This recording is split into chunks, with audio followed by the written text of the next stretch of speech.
Bonjour, bienvenue sur la chaîne Frénétique Business. Aujourd'hui, nous allons voir la deuxième principale erreur que je vois dans les gens que je rencontre et qui souhaitent lancer une agence digitale. J'avais écrit la première erreur sur le groupe Facebook que vous avez en description, où j'ai écrit ce qui, selon moi, est la principale erreur que font les gens qui veulent lancer une agence digitale.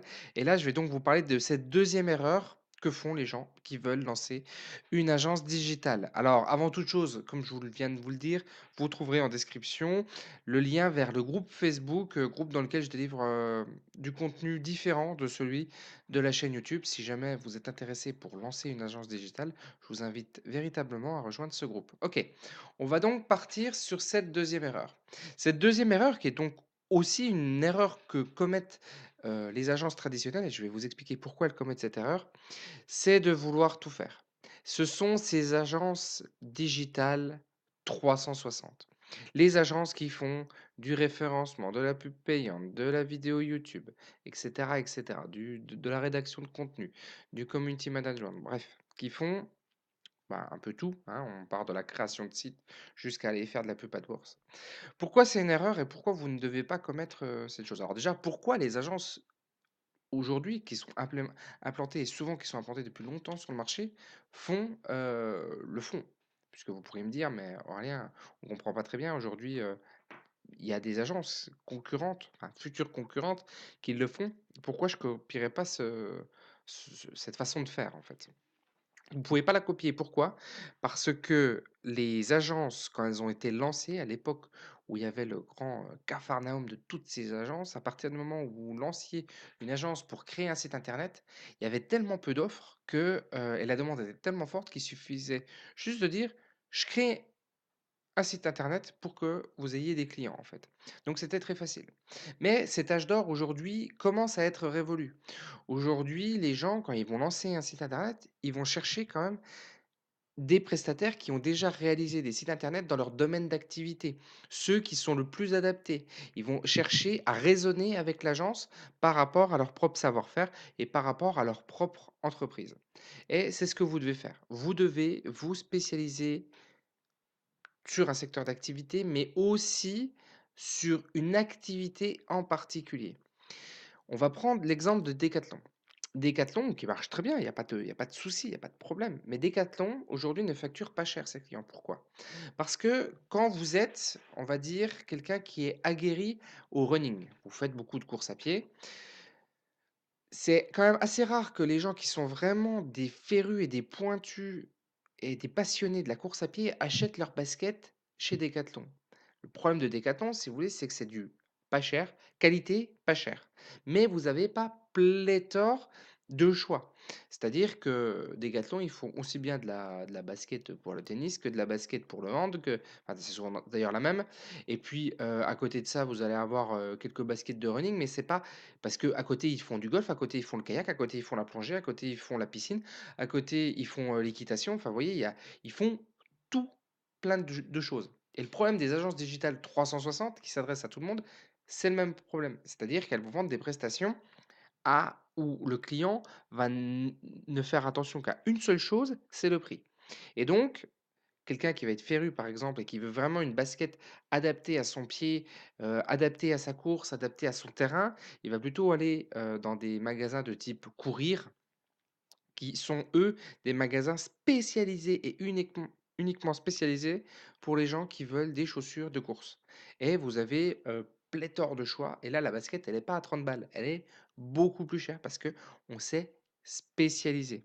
Et c'est ce que vous devez faire dans vos agences, c'est vous spécialiser. Vous devez devenir l'expert d'une thématique donnée, l'expert d'une méthode donnée. Donc, spécialisation à travers la niche et même la sous-niche et spécialisation à travers votre technique. Si vous faites de la vidéo publicitaire sur YouTube, par exemple, et que vous vous adressez, moi je ne sais pas, aux sites qui font des e-commerce, par exemple, bon, et ben là, vous êtes d'accord que le site e-commerce et qui veut faire de la pub, qui veut faire de la pub sur YouTube, il va vraiment raisonner avec vous. Il va vraiment, véritablement se sentir impliqué avec vous, plutôt qu'avec une agence qui fait Oui, de la pub, de la création de sites, du community management, de l'Instagram et cetera. Vous avez d'un côté quelqu'un qui fait un peu tout, généraliste. C'est le médecin généraliste à 21 € la séance ou 22 € la séance ou 23 €, je sais pas. Et à côté, vous avez le spécialiste, c'est-à-dire le docteur, cardiologue, très, très spécialisé sur son domaine d'activité. Et lui, par contre, on va aller voir quand on a vraiment un problème au cœur, on va beaucoup plus faire confiance au cardiologue et on est OK pour le payer plus cher, même si en France, c'est la sécu qui paye, on est quand même OK pour payer plus cher que de confier une partie de sa vie à un généraliste qui a fait peut-être le même nombre d'études, mais qui s'adresse un peu à tout le monde, qui s'adresse autant au mec qui a un problème au pouce que le mec qui a un problème, au genou ou au pied ou à la cheville, enfin, vous voyez? Donc c'est très important, si vous voulez facturer cher, de vous spécialiser, de vous spécialiser à sa fois. Donc, comme je vous le disais, sur la niche, mais aussi sur l'activité, si c'est du YouTube, si c'est de la publicité Facebook, mais vous devez être très précis. Vous ne pouvez plus vous permettre de faire ce qu'ont fait les agences quand elles se sont lancées il y a 4 ans, 5 ans, 7 ans, 10 ans, où elles proposaient tout un tas de services. Parce qu'encore une fois, à cette époque-là, c'était véritablement l'explosion. C'était véritablement quelque chose qui était recherché par les clients de se mettre sur l'opportunité de l'internet. Aujourd'hui, le marché commence à être beaucoup plus mature et quand vous êtes dans un marché mature, la stratégie que vous devez adopter est une stratégie de différenciation beaucoup plus forte, beaucoup plus prégnante. C'est un petit peu le même exemple, je vous ai pris Decathlon, je vais prendre un autre exemple qui est l'exemple des téléphones portables. À l'époque, il suffisait juste de dire de vendre un téléphone portable qui faisait un peu tout pour, effectivement exploser et puis, vendre, directement. C'est-à-dire que, si vous êtes de ma génération, vous avez connu, l'émergence des téléphones portables et il enfin, le téléphone, il y avait chaque téléphone se ressemblait, ils faisaient tous à peu près la même chose et puis après, il y en avait toujours un peu de la technologie qui venait, mais l'idée, c'était d'avoir le téléphone. Les gens cherchaient à avoir un téléphone. Aujourd'hui, c'est plus le cas. Aujourd'hui, vous avez Apple et Android. Aujourd'hui, vous avez, des déclinaisons X ou Y et aujourd'hui, c'est les stratégies de différenciation qui font que les personnes vendent. C'est-à-dire qu'il vous ne vous suffit plus de vendre un téléphone portable pour vendre, il vous faut vendre un téléphone portable qui est brandé d'une certaine manière, qui véhicule une telle image, qui a telle spécificité technique, même si ce ne sont pas forcément les spécificités techniques qui font vendre. J'en veux juste pour exemple que Apple, en sortant des iPhones, l'iPhone quand il sort, c'est pas forcément le meilleur téléphone qui existe, mais en tout cas, c'est le téléphone le plus branché, le plus hype, enfin, on connaît tous la stratégie d'Apple, c'est pas moi qui vais vous l'expliquer.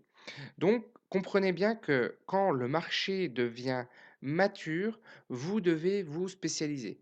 Je pense que vous pourrez trouver plein de domaines dans lesquels, à un moment, ça a explosé et après, ceux qui ont survécu sont les personnes qui se sont spécialisées. C'est toujours le même cycle économique qui existe, c'est toujours la même façon de procéder et on ne réinvente pas la roue dans le business, c'est toujours de la même manière que ça procède, même si les procédés peuvent être différents, on répond toujours au même mécanisme et au même biais, psychologique.